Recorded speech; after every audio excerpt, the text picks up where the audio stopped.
NCERT highlight series का chapter number 2 है जीव जगत का वर्गीकरण। इससे पहले अपन जीव जगत यानी कि लिविंग वर्ल्ड चैप्टर को पढ़ चुके हैं। अब अपन पढ़ेंगे जीव जगत का वर्गीकरण 2 चैप्टर। इसमें अपन पढ़ेंगे Monera kingdom, protista kingdom, fungi kingdom, Plantae kingdom, Animalia kingdom, virus या वायरॉड एंड आइकियन के बारे में। अब जो मैंने हाईलाइटेड कर रखी लाइन उन पर फोकस रखना, ठीक है, जो कि इम्पोर्टेंट हैं और बार बार पेपरों में आती हैं जीके में। तो इसमें स्टार्ट करते हैं अपन। लीनियस के काल में सभी पादप और प्राणियों के वर्गीकरण के लिए द्विजगत पद्धति दी। यानी लीनियस ने कौन सी पद्धति दी है? द्विजगत पद्धति। द्विजगत कौन कौन से हैं? प्लांटी यानी पादप जगत, एनिमल यानी प्राणी जगत, ठीक है। इस पद्धति के अनुसार यूकैरियोटिक असीम केंद्रकी एवं प्रोकैरियोटिक असीम केंद्रकी, यानी कि यूकैरियोट, इस पद्धति के अनुसार यूकैरियोटिक और प्रोकैरियोटिक में और एक कोशिकीय एवं बहुकोशिकीय तथा प्रकाश संश्लेषी यानी कि हरे शैवाल एवं अप्रकाश संश्लेषी कवक के बीच विभेद स्थापित करना संभव हुआ।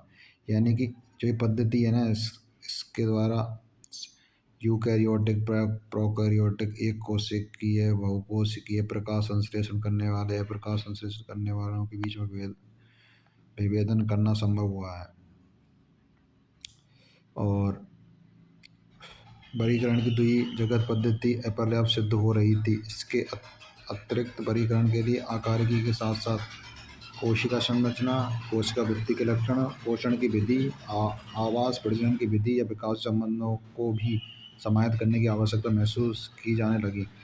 अतः समय के साथ साथ परजीवी वर्गीकरण की पद्धति में अनेक परिवर्तन आए हैं, ठीक है। अब ये आपकी पूरी टेबल है। 5 जगत के लक्षण इसमें दे रखे हैं, जैसे Monera, protista, fungi, plant, Animalia. तो कोशिका का प्रकार, अब देखो जो मोनेरा, ये ओनली फॉर ये मोनेरा है ना, ये प्रोकैरियोटिक है। बाकी सभी जगत यूकैरियोटिक है, जैसे प्रोटिस्टा, फंजाई, प्लांट, एनिमलिया, सब यूकैरियोटिक है। मोनेरा ओनली प्रोकैरियोटिक है। अब है कोशिका वृद्धि, अगला लक्षण। तो सेल्यूलोज रहित है मोनेरा और बहुशर्करा सर्क्राइड प्लस एमिनो अम्ल, यानी सेल्यूलोज रहित है परंतु इसमें एमिनो एसिड प्रेजेंट रहा है। और प्रोटिस्टा यानी कि इसमें कुछ में उपस्थित रहे, सब में उपस्थित ना रहे, कुछ में उपस्थित रहे। फंजाई में भी उपस्थित रहे जो कि काइटिन की बनी रहे, और प्लांटी में सेलुलोज की बनी रहे, एनिमलिया में अनुपस्थित रहे। तो एनिमलिया ओनली ऑन एनिमलिया में एब्सेंट रहे हुए कोशिका वृद्धि, बाकी सब में प्रेजेंट है। मतलब कुछ में, मतलब ऐसा कि कुछ में, मतलब ऐसा नहीं सब में कि 100%, कुछ ऐसे होते ना अपवाद, उनको छोड़ के बाकी सब में प्रेजेंट है। मोनेरा, प्रोटिस्टा, फंजाई, प्लांटी, ठीक है। अब है केंद्रक झिल्ली। केंद्रक झिल्ली जो कि मोनेरा जगत में एब्सेंट है, बाकी सब में प्रेजेंट है। अगली कायक संरचना। कायक संरचना जो कि मोनेरा और प्रोटिस्टा दोनों में कोशिकीय है, बाकी फंजाई में बहुकोशिकीय ऐदरण ऊतक, प्लांटी में ऊतक अंग और ऊतक तंत्र है, एनिमलिया में ऊतक अंग और अंग तंत्र है, ठीक है। पोषण की विधि, स्वयंपोषी मोनेरा में, प्रोटिस्टा में स्वयंपोषी है, फंजाई में परपोषी और प्लांटी में स्वयंपोषी है, और एनिमलिया में परपोषी, ठीक है। प्रजनन की विधियाँ, संयुग्मन मोनेरा में, प्रोटिस्टा में युग्मन, संलयन व संयुग्मन, फंजाई में निषेचन, प्लांटी में निषेचन, एनिमलिया में निषेचन, ठीक है। ये चीज़ ध्यान रखनी इम्पोर्टेंट है। ये पूरी जो टेबल दे रखी है ना, एक या दो क्वेश्चन हर साल आते हैं, ठीक है। अब है सन 1969 में R.H. विट्टेकर ने 5 जगत वर्गीकरण पद्धति दी है। उसमें 5 जगत कौन कौन से? Monera, protista, fungi, Plantae, Animalia, ठीक है। बैक्टीरिया, नील हरित शैवाल, फंजाई, मोश, फन, जिम्नोस्पर्म एवं एंजियोस्पर्म को पादपों के साथ रखा गया है। जीवन के 3 अनुक्षेत्र हैं, जैसे मोनेरा को 2 जगत अनुक्षेत्र में वर्गीकृत किया गया है, जबकि सारे यूकैरियोट जगत को 30 अनुक्षेत्र में।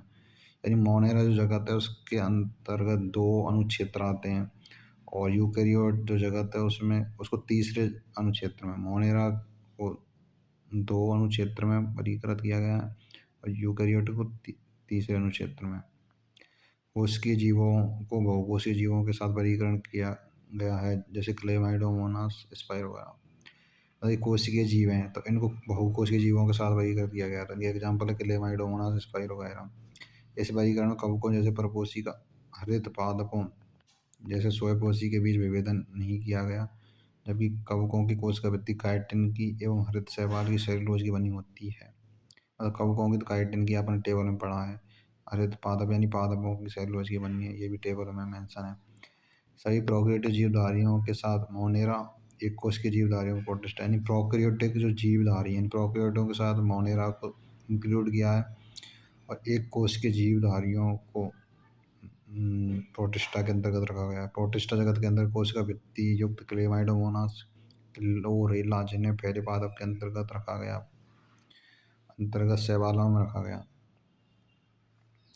पैरामीशियम एवं अमीबा जिन्हें पहले प्राणी जगत में रखा गया और जिनमें कोशिका भित्ति नहीं पाई जाती है। पैरामीशियम जो अमीबा है ना, उनको पहले प्राणी जगत में रखा गया और जिनमें कोशिका भित्ति नहीं होती है।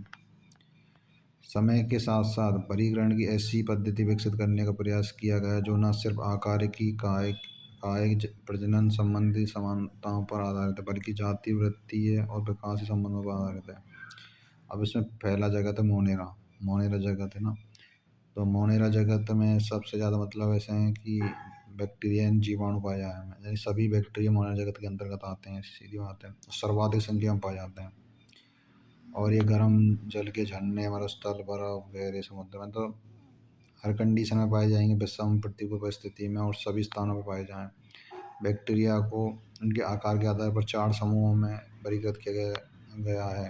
पहला गोलाकार, जिसको कोकस बोलते हैं, और इसका बहुवचन हो जाएगा कोकाई। और दूसरा है छड़ाकार, और जिसको बेसिलस बोलते हैं, इसका बहुवचन है बेसिलाई। थर्ड है कौमा आकार, यानी कौमा के आकार का है, और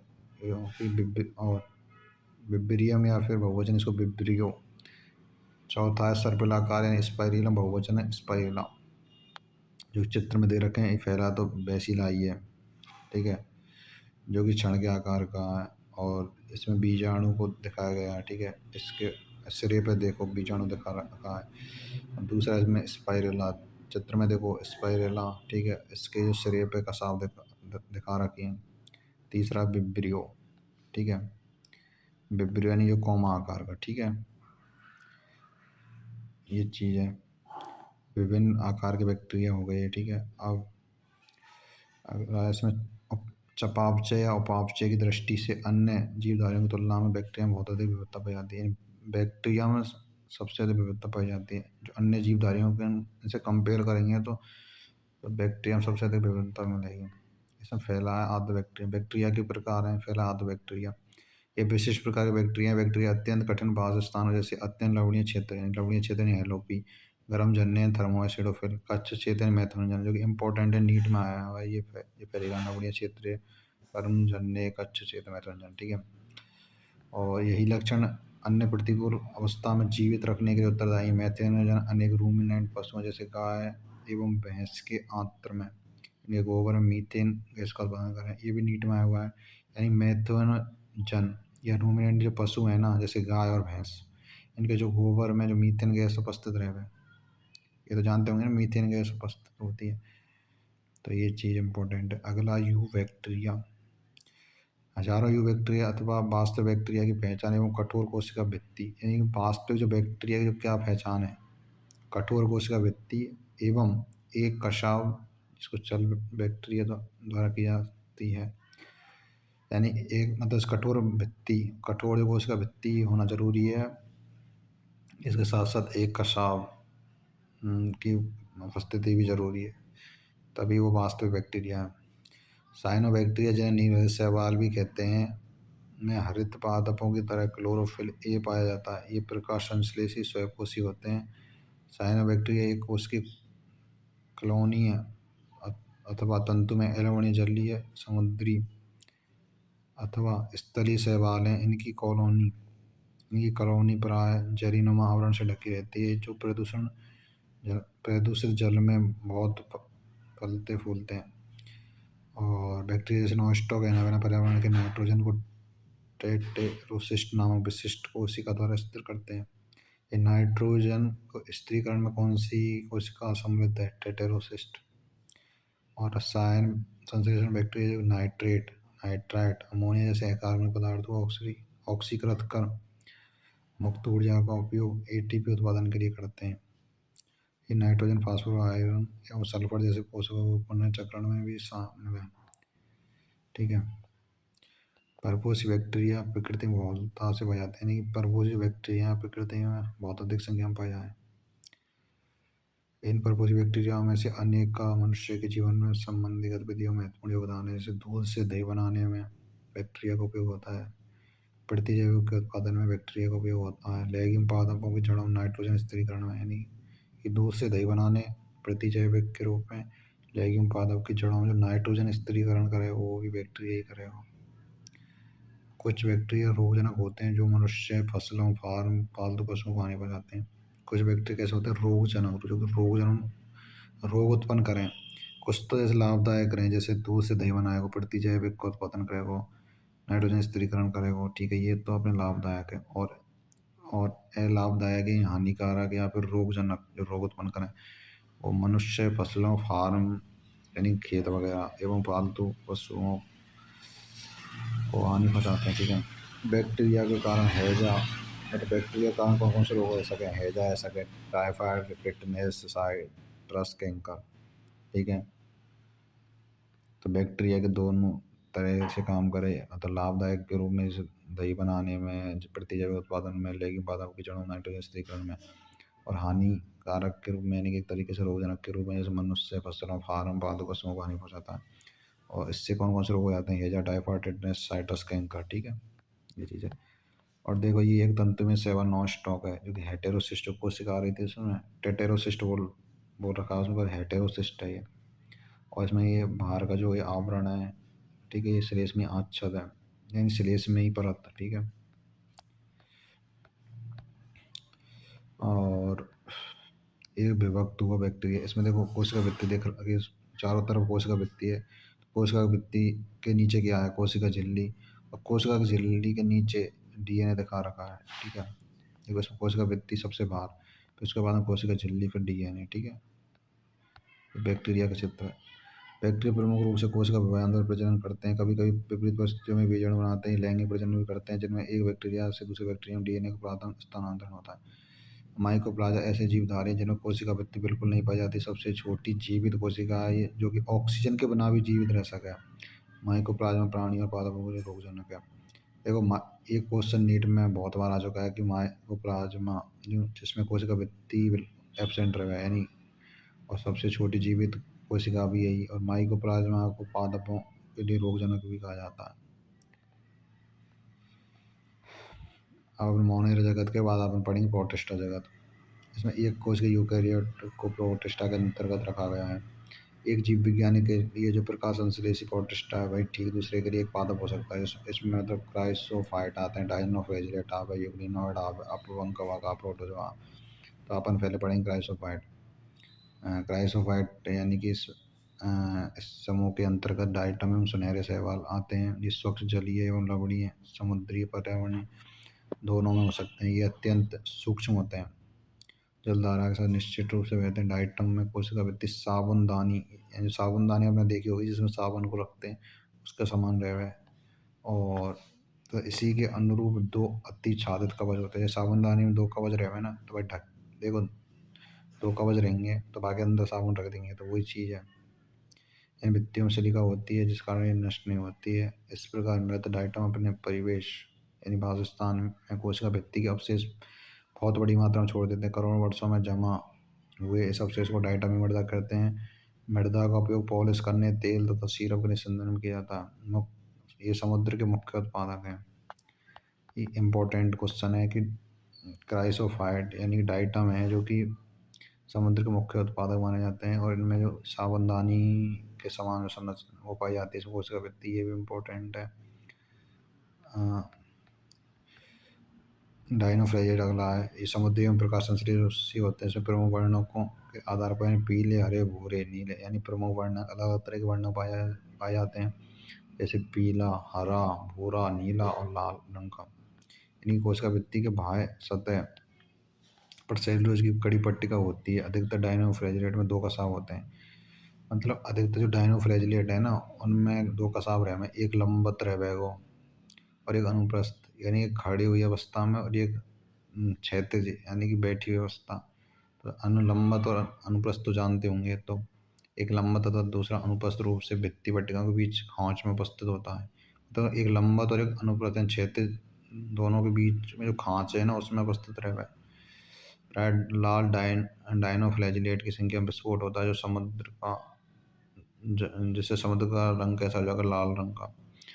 और इतनी बड़ी संख्या में जीव से निकले जीव विष के कारण मछली और अन्य समुद्री जीव मर जाते हैं। उदाहरण है गोनियोलेक्स, इम्पोर्टेंट है गोनियोलेक्स। ठीक है। जो जो कि लाल तर, जल जल लाल हो जाता है, जिससे लाल तरंग के नाम से भी जाना जाता है, लाल तरंग के नाम से क्वेश्चन आया तो गोनियोलेक्स।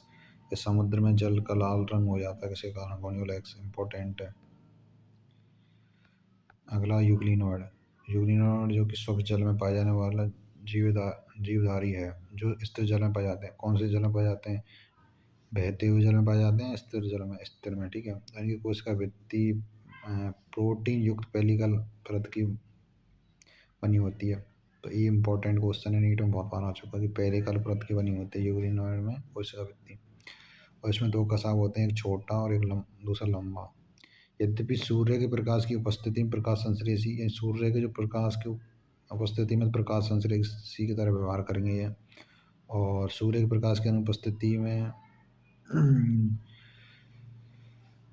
ये मतलब सूर्य प्रकाश के नहीं होने पर इस सूक्ष्म जीवधारियों से कार्य कर परपोषी की तरह, परपोषी, हाँ ठीक है। सूर्य के प्रकाश की उपस्थिति में प्रकाश संश्लेषी, प्रकाश की उपस्थिति पर प्रकाश संश्लेषी और अनुपस्थिति में यानी परपोषी, परपोषी की तरह व्यवहार करते हैं।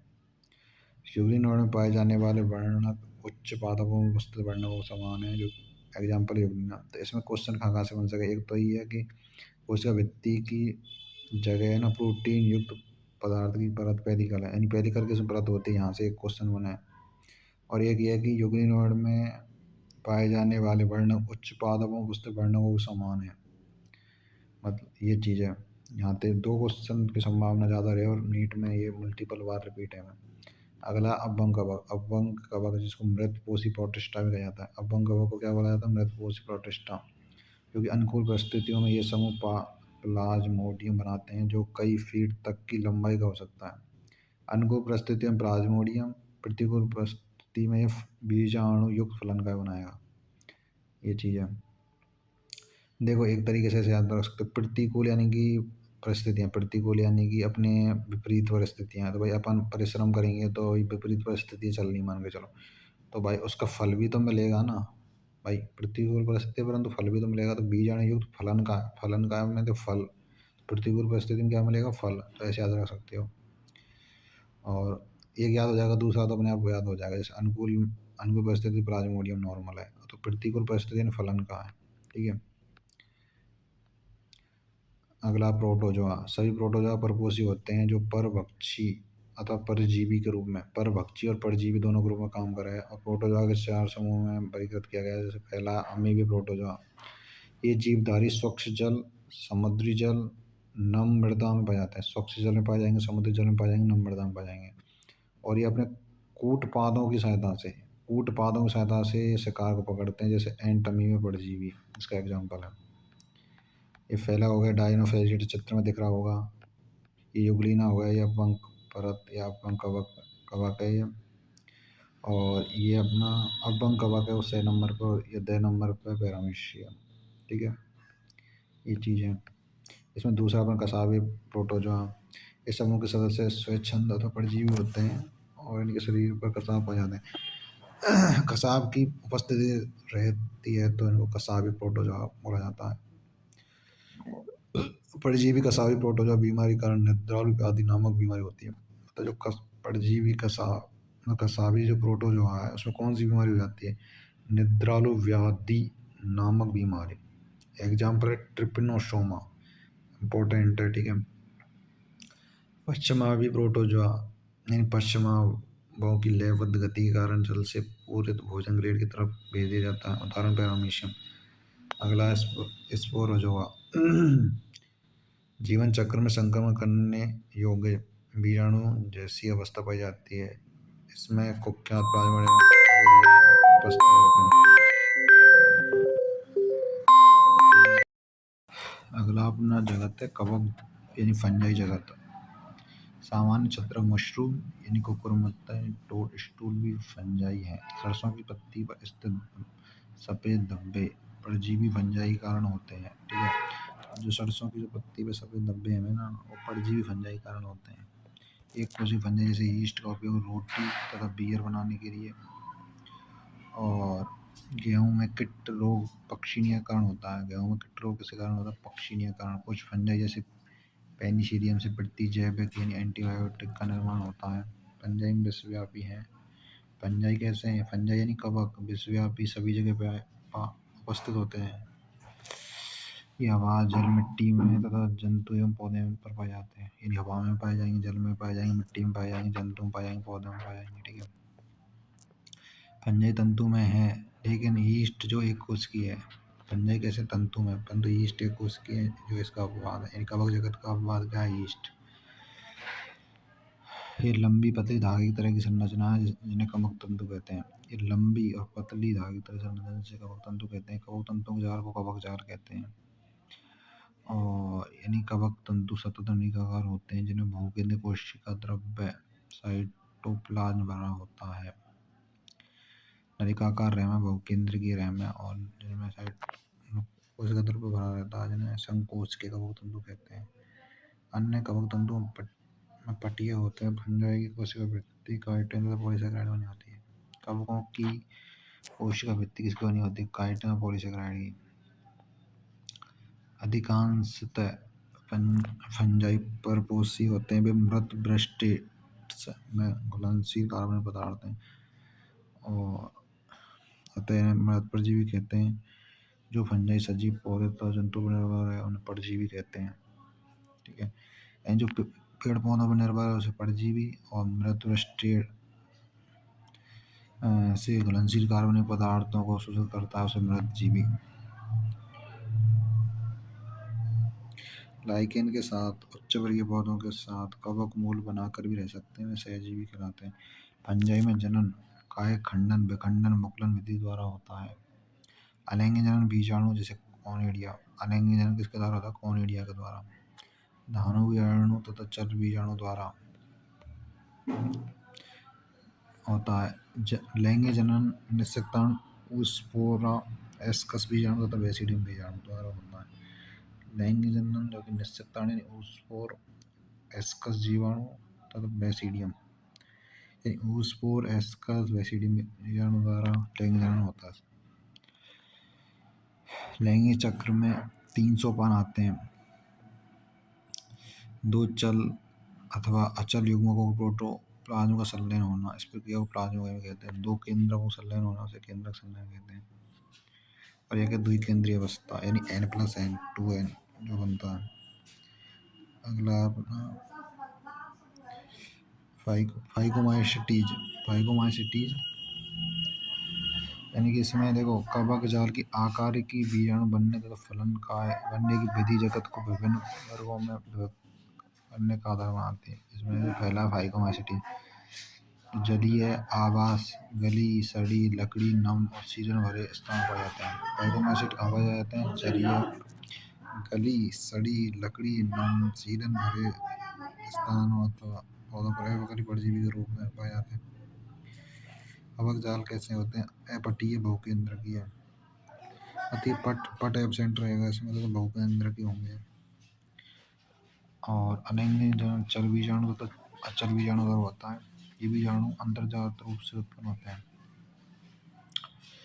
2 युग्मकों के संलयन से युग्माणु बनते हैं। इन युग्मकों की आकार की एक जैसी समयुग्मता अथवा विभिन्न असमयुग्मकी अथवा विषमयुग्मकी हो सकते हैं।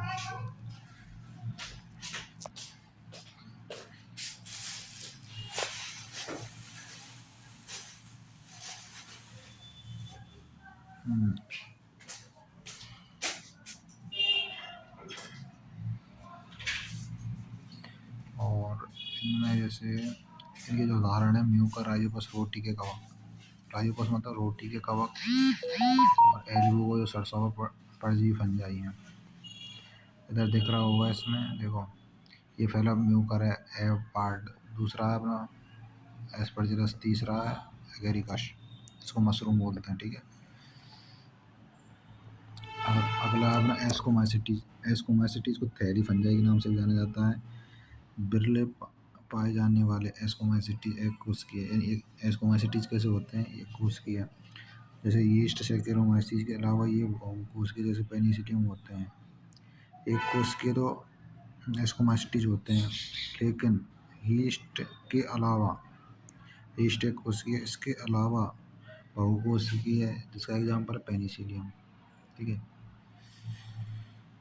ये मृतजीवी अपघटक परजीवी तथा शमल रागी पशु विष्टा पर उगने वाले होते हैं। और कवक कवक जाल साकित तथा पट्टीय अलैंगिक बीजाणु कॉनिडिया होता है। जो विशिष्ट कवक जाल जैसे कॉनिडियम में धारण और बहिर्जात रूप से उत्पन्न होते हैं।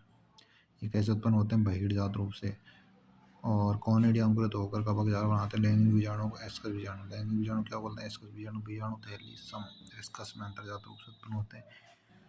ये एसआई एक वचन एस्कस विभिन्न प्रकार की फलनकायों में लगी रहती है, जिन्हें एस्कोकार्प। इसके कुछ उदाहरण एस्परजिलस क्लेबीसेप, न्यूरोस्पोरा। न्यूरोस्पोरा का उपयोग जैव रासायनिक तथा आनुवंशिक प्रयोग में बहुत किया जाता है। न्यूरोस्पोरा का उपयोग किसमें किया जाता है, जैव रासायनिक आनुवंशिक प्रयोगों में। पादप जगत की ड्रोसोफिला के समान प्रसिद्ध है। पादप जगत की ड्रोसोफिला के समान प्रसिद्ध है। इस वर्ग में आने वाले मॉरल और ट्रफल खाने योग्य हैं, जो सुस्वादु भोजन समझा जाता है। देखो इसमें इम्पोर्टेंट, न्यूरोस्पोरा का उपयोग जैव रासायनिक आनुवंशिक प्रयोगों में किया जाता है। इसको पादप जगत का ड्रोसोफिला कहा जाता है, इसको न्यूरोस्पोरा को। और इसमें मॉरल और ट्रफल जो मतलब सुस्वादु भोजन, यानी भोजन के रूप में किसका उपयोग किया जाता है, इसमें मॉरल और ट्रफल। अगला है बैसिडोमाइसिटीज। बैसिडोमाइसिटीज के ज्ञात प्रकार है मशरूम ब्रंकिड फंजाई पफबॉल। मशरूम ब्रंकिड फंजाई पफबॉल लट्ठे वृक्ष के ठूंठों पर सजीव पादपों के अंदर परजीवी के रूप में उगते हैं। किट तथा कंड समट कवक जाल साकित हो या तथा पटीय होता है। देखो इसमें ओनली वन, इसी में मतलब कवक वो अपना कौन सा एस फाइकोमाइसिटीज, उसमें मतलब अब एपटीय होता है, बाकी सब में पट्टी होता है कवक के जाल। ठीक है, ये चीज़ ध्यान रखनी है। इसमें अलैंगिक के बीजाणु प्राय नहीं होते हैं। कायक जनन खंडन विधि द्वारा बहुत सामान्य है। इसमें लैंगिक अंग नहीं होते हैं। बैसिडियम में केंद्रक संलयन कैरियोगेमी तथा मियोसिस, जिसके कारण 4 बैसिडियम बीजाणु बनते हैं। बैसिडियम पर बहिर्जात उत्पन्न होते हैं। बैसिडियम फलनकाय में लगे होते हैं, जिसे बैसिडियोकार्प कहते हैं। इसके कुछ उदाहरण एगेरिकस मशरूम, ऑस्ट्रेलेगोकन पक्षी, नेकेट फंगस। अगर ड्यूटेरोमाइसिटीज, जिसको अपूर्ण कवक के नाम से जाना जाता है, और इसमें अलैंगिक तथा कायक प्रावस्थाएं पाई जाती हैं। ठीक है, ड्यूटेरोमाइसिटीज केवल अलैंगिक बीजाणु जिसे कॉनिडिया कहते हैं उसमें पाया जाता है। क्वेश्चन आया कि अलैंगिक बीजाणु किसमें पाया जाता है, ड्यूटेरोमाइसिटीज में। ठीक है, इसके कवक जाल पट्टीय तथा साकित होते हैं। इसके कुछ सदस्य मृतजीवी तथा परजीवी होते हैं, और लेकिन उनके अधिकांश सदस्य अपशिष्ट के अपघटक होते हैं और खनिज के चक्रण में सहायता करते हैं। इसके कुछ उदाहरण है आल्टर्निया, कॉलिकोट्राइगन तथा ट्राइकोडर्मा। अब इसमें अपना पादप जगत अगला। पादप जगत में वे सभी जीव आते हैं जो यूकैरियोटिक होते हैं, जिनमें क्लोरोफिल होता है, यानी कि क्लोरोफिल तो मेन है इसमें पिगमेंट। ठीक है, पादपों में जो मेन पिगमेंट पाया जाता है क्लोरोफिल ही है। कुछ पादप जैसे कीट भक्षी पौधे उसे होते हैं तथा परजीवी आंशिक रूप से विषमपोषी ब्लेड बर्ड तथा वीनस फ्लाईट्रे कीट भक्षी पौधों के, और अमरबेल का स्कूटा परजीवी का उदाहरण है। ठीक है, कीट भक्षी तो अपने हो गए ब्लेडर बर्ड तथा वीनस फ्लाईट्रे बना, और परजीवी है अमरबेल इनका स्कूटा। और देखो पादपों में जो कोशिका भित्ति होती है सेलुलोज की बनी होती है, और प्लांट जगत में शैवाल, ब्रायोफाइटा, टेरिडोफाइटा, जिम्नोस्पर्म, एंजियोस्पर्म आम है, ठीक है, ये चीज़ पता ही है आप लोगों को। पादपों के जीवन चक्र में दो सुस्पष्ट अवस्था होते हैं, द्विगुणित बीजाणु उद्भिद तथा अगुणित युग्मकोद्भिद। यानी बीजाणुउद्भिद और युग्मकोद्भिद, ये दो अवस्था आम है, ठीक है। और नर युग्मक तथा मादा युग्मक से मतलब द्विगुणित युग्म से बनता है। इस प्रक्रिया को संतति एकांतरण कहते हैं। अगला जंतु जगत यानी एनिमलिया किंगडम। इस जगत के जीव विषमपोषी यूकेरियोटिक होते हैं जो कि बहुकोशिकीय हैं और उनकी कोशिका वृद्धि नहीं होती। भोजन को ग्लाइकोजन तथा वसा के रूप में संग्रहण किया जाता है।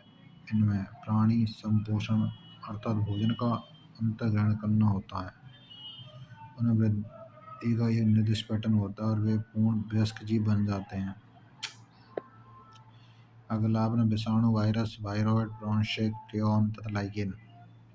भिट्टेकर द्वारा सुझाए गए 5 जगत वर्गीकरण में इन लाइकेन व अकोशिकीय जीव जैसे वायरस, वायरॉइड, ब्रोंशक यानी प्रियन का उल्लेख नहीं किया गया है। मतलब इन सब का जो अपन पढ़ रहे हैं ना अभी, विषाणु, वायरॉइड, प्रियन, इनको मतलब 5 जगत की प्रणाली है ना भिट्टेकर की, उसमें सम्मिलित नहीं किया गया। अब देखो ए चित्र है जो टोबैको मोजेक वायरस का है, TMV। टी फॉर तम्बाकू, M for mosaic, V for virus, तम्बाकू मोजेक वायरस का है ना, टोबैको मोजेक वायरस या तम्बाकू मोजेक वायरस बोल सकते हैं इसको। ये RNA इसमें फर्स्ट दे रखा है, इसमें माला जैसा, ठीक है। और ये उसके बाद में कैप्सिड दे रखा है, ठीक है। अब वह भाग है जो कि जीवाणु भोजी, इसमें 4 भागों में डिवाइडेशन कर रखा है, सीड्स, कॉलर, आच्छाद, तंतुपुच्छ। वायरस जो कि वास्तविक जीवन नहीं है और ये सजीव कोशिका बराबरदार होते हैं। वायरस का अर्थ है विष तथा विषैला तरल। डिमित्री वेनुगोस्की 1892 में तम्बाकू के मोजेक रोग के रोगाणु को पहचाना, वायरस नाम दिया। MW बेंजरिक 1898 में संक्रमित तम्बाकू के पौधे का रस स्वस्थ तम्बाकू के पौधे को भी संक्रमित करने में सक्षम है। उन्होंने इस रस को कंटेजियम बाइवियम फ्लूइडियम जीवित तरल कहा, ठीक है। 1935 में बताया कि वायरस को रवेदार बनाया जा सकता है, मुख्यतः प्रोटीन होते हैं और वे अपनी विशिष्ट मेजबान कोशिका के बाहर निष्क्रिय होते हैं। वायरस अविकल्पी परजीवी हैं। वायरस में प्रोटीन के अतिरिक्त आनुवंशिक पदार्थ है। वायरस में प्रोटीन भी पाया जाए, उसके अलावा आनुवंशिक पदार्थ भी होता है। आनुवंशिक पदार्थ का भी काम करता है भाई ये, जो RNA और DNA हो सकता है। कुछ भी वायरस में RNA तथा DNA दोनों नहीं होते हैं। वायरस केंद्रक प्रोटीन न्यूक्लियोप्रोटीन और इसका आनुवंशिक पदार्थ संक्रामक होता है। प्राय सभी पादप वायरस में एक लड़ी वाला RNA होता है। सभी जंतु वायरस में एक अथवा दो लड़ी वाला RNA तो DNA होता है। बैक्टीरियल वायरस तो जीवाणु भोजी बैक्टीरियोफेज आवरण वायरस जो बैक्टीरिया पर संक्रमण करता है, प्राय दो ही लड़ी वाले DNA वायरस होते हैं। प्रोटीन के आवरण को कैप्सिड कहते हैं और ये छोटी छोटी उपइकाई जिन्हें पेटी कोशक कैप्सोमियर कहते हैं। वायरस में मुंपस, चेचक, हर्पिस और इन्फ्लुएंजा नामक रोग हो जाते हैं। मनुष्य में एड्स भी वायरस के कारण होता है। पौधे मोजेक बनना, पत्तियों का मुड़ना, कुंचन, पीला होना, सिरा अस्पष्टता होना, अवरुद्ध वृद्धि होना इसके लक्षण है। अगला वायरॉइड, जिसकी खोज 1971 में टीओ डायना ने की थी और उन्होंने वायरस और एक नया संक्रामक कारक खोजा जो वायरस से भी छोटा था, जिसको वायरॉइड नाम दिया, जो वायरस से छोटा है। क्या नाम दिया? वायरॉइड। जिसके कारण पोटैटो स्पिंडल ट्यूबर नामक रोग हो जाता है। वायरॉइड से कौन सा रोग हो जाता है? Potato spindle tuber. इसकी खोज जिसने की थी टीओ डायना ने 1971 में। यह चीज़ याद रखनी दोनों। एक क्वेश्चन यहाँ से बन सकता है, वायरॉइड के RNA का आणविक भार कम होता है। 3 क्वेश्चन की संभावना, 3 मतलब क्वेश्चन नहीं है, 3 लाइन में से बनेंगे। वायरॉइड की खोज टीओ डायना ने, ठीक है। और इससे मतलब कौन सा रोग हो जाता है? Potato spindle tuber. और इसमें वायरॉइड का RNA का आणविक भार ज़्यादा होता है पर कम होता है, यानी कम होता है, ठीक है। ब्रोंशिक आधुनिक चिकित्सा में कुछ संक्रामक न्यूरोलॉजिकल बीमारियां सामान्य रूप से मोल्ड प्रोटीन वाले कारकों द्वारा प्रेषित पाई गई हैं। ब्रोंसेक द्वारा प्राणियों में होने वाली सबसे उल्लेखनीय बीमारी बोवाइन स्पंजिफॉर्म एन्सेफेलोपैथी और मवेशियों में मैड काऊ और मनुष्य में जैकब रोग होता है। अब है लाइकेन। लाइकेन यानी कि शैवाल और कवक का सहजीवी संबंध है, यानी कि शैवाल और कवक का सहजीवी संबंध है, यानी शैवाल कवक के बिना नहीं रह सकता, कवक शैवाल के बिना नहीं रह सकता, दोनों एक साथ रहते हैं। शैवाल घटक को शैवालांश, कवक घटक को कवकांश या माइक्रोबाइट भी बोलते हैं। शैवाल कवक के लिए भोजन संश्लेषित करता है, यानी शैवाल तो कवक के लिए भोजन बनाएगा, ठीक है, और कवक शैवाल के लिए आश्रयदायक है। ये दोनों एक दूसरे से मतलब सहजीवी के रूप में रहना। लाइकेन प्रदूषण के बहुत अच्छे संकेतक हैं, वे प्रदूषित क्षेत्र में उगते नहीं हैं। ये आपका चैप्टर खत्म हो गया, ठीक है। वीडियो अच्छी लगी तो चैनल को सब्सक्राइब कर लेना, और जो भी स्टूडेंट नए हैं जो चैनल को सब्सक्राइब और अपना टेलीग्राम चैनल को ज्वाइन कर लो। आपको इस पर कंप्लीट एनसीईआरटी हाईलाइट मिलेगी, और अपने टेलीग्राम जो चैनल है उस पर एनसीईआरटी की सारी पीडीएफ और नोट्स वगैरह जो भी हैं फिजिक्स केमिस्ट्री बायो के मिल जाएंगे, ठीक है। All the best.